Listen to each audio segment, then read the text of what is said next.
My warm greetings to all the participants, organizers, and fellow speakers of the 16th Philippine Insurance Summit. I would like to acknowledge as well the Insurance Institute for Asia and the Pacific, or IIAP, the Milagrosa Publishing House Incorporated, and our media partner, Business Mirror. I am grateful for your efforts and collaboration in ushering this year's Insurance Summit, albeit in a slightly different manner, as we are having it through virtual means for the very first time.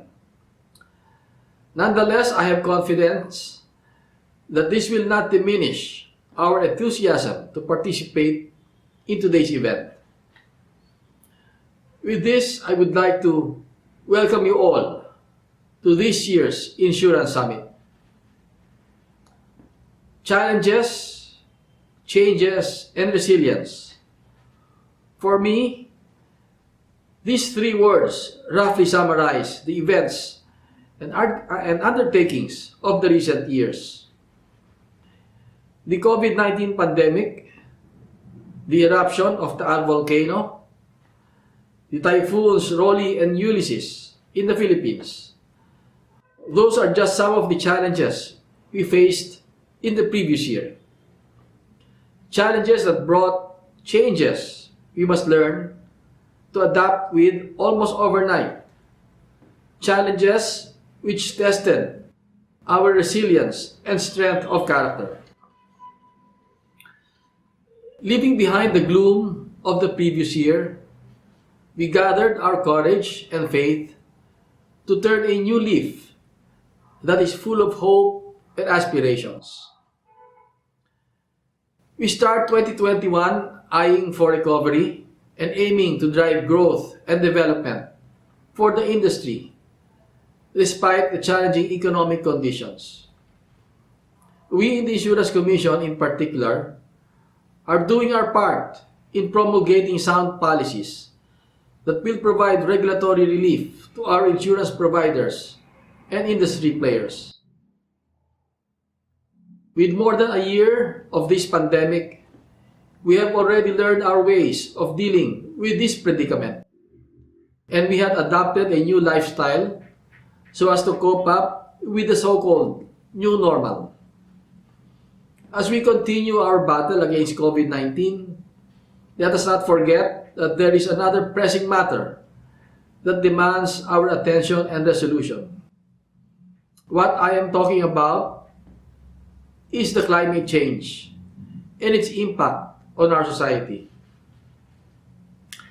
Sitting on the Pacific Ring of Fire, the Philippines is considered as one of the countries prone to natural disasters, as well as vulnerable to the impact of changing climate. In the recent years, our country has been battered by strong typhoons, spawned by the rising sea temperature, causing frequent flooding and destruction of properties. The escalating frequency of these extreme weather events gave rise to increasing risks and losses which the insurance industry must face and resolve.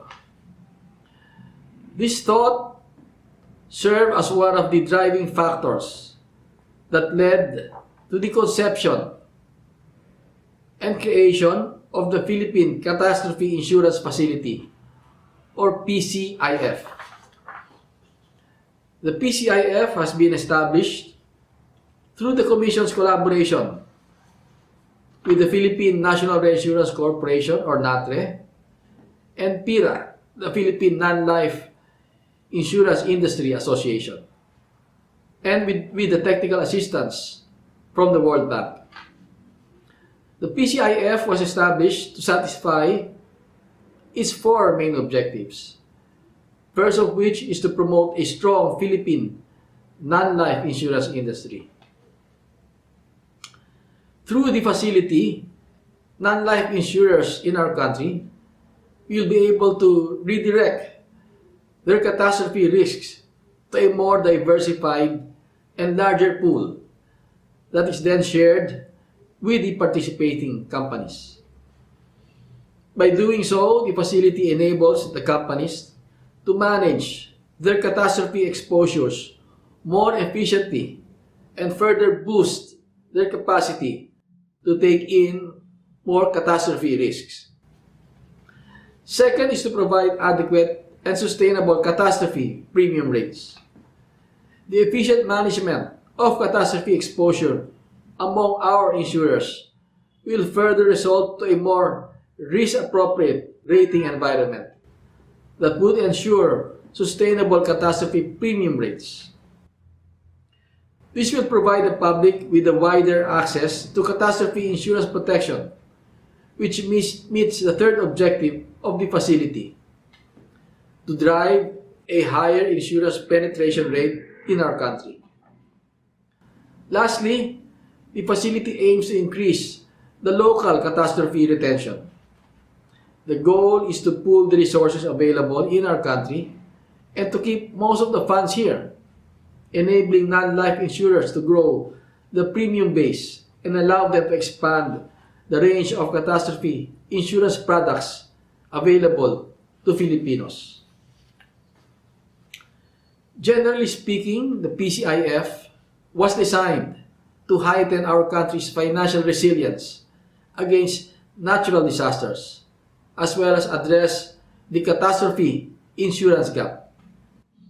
Ultimately, these steps will help communities hasten their recovery after large loss events such as typhoons and other disaster-related incidents.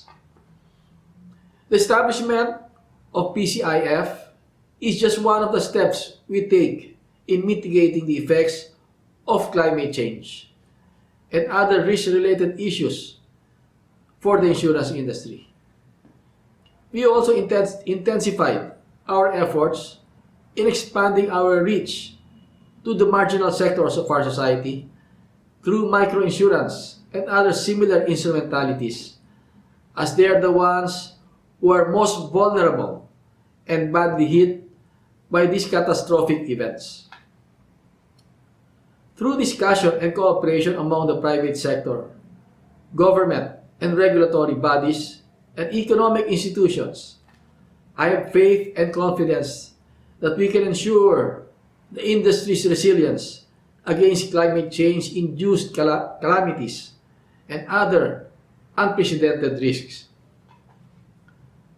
So if you ask me, can the insurance industry cope with the challenges of our current time? I will answer with a resounding yes. I hope that this year's Insurance Summit will set a stage for learning and discussion among our peers in the industry, and that new doors of opportunities will be opened for us and everyone else in our world. Let us all have a safe and productive day ahead. Thank you.